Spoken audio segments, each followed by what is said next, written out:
So I'm constantly making videos in regards to trusting your gut and going with your gut. Not to trust your mind or your heart, because both can lead you astray, but it's always your gut that is true. And I read a comment the other day where it says, how can you trust your gut when you've been hungry for so long? Ooh, that hit me. That hit me hard, because it's like, how can you trust your gut? You've been hungry, you've been waiting, you have been anticipating, you've been working to get to where you want to go. You're hoping and praying that one day things will fall into place. You've been hoping for so long and hungry for so long. Then when you finally get it, you don't know if you can even trust if it's actually it, because you've been in defense mode for so long. You've been fighting for so long. And so how do you trust your gut when you've been hungry for so many years? That's when discernment comes in. But it's so hard sometimes to even understand or decipher what discernment is when you're in defense mode all the time. There's a difference between discernment and defense, right? Discernment is, I believe, that is a guide from God. God is guiding you, right? And that's that discernment of you understanding the difference and understanding what it really is when God is giving you those eyes to honestly see what it is He needs you to see, hear what it is He needs you to hear, sense what it is that He needs you to sense, right? And then you have defense mode because, again, you've been in fight or flight mode for so long that you have that defense mechanism. So you don't even know if it's discernment or defense. You're like, what's going on? What's that? What's this? You're questioning, and it's kind of being paranoid because you're still living in that fear.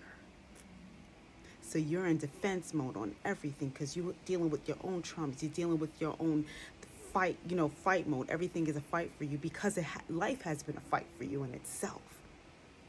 And so discernment comes in, but you don't know the differences because you're so loud in your head.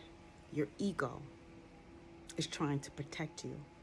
Your ego is saying, don't trust that, don't do that, no, something must be wrong with this, don't trust that person, oh my God, look at that.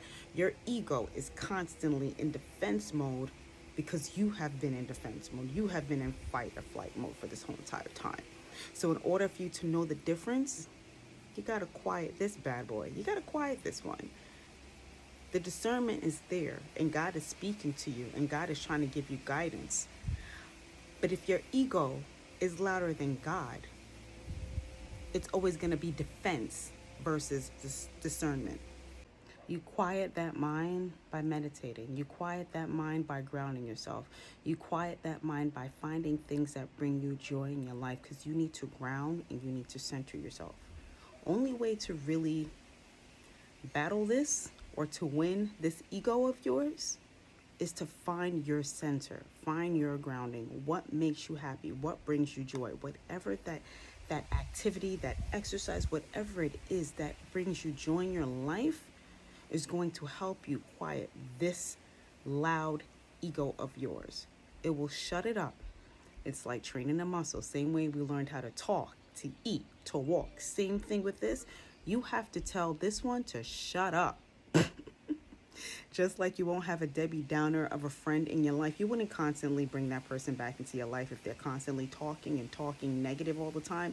Same thing with this one. Quiet it down. Find something that brings you joy, that brings you happiness in your life.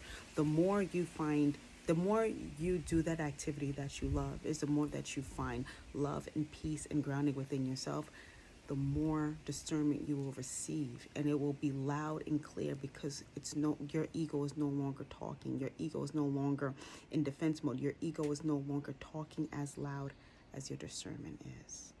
Love and light.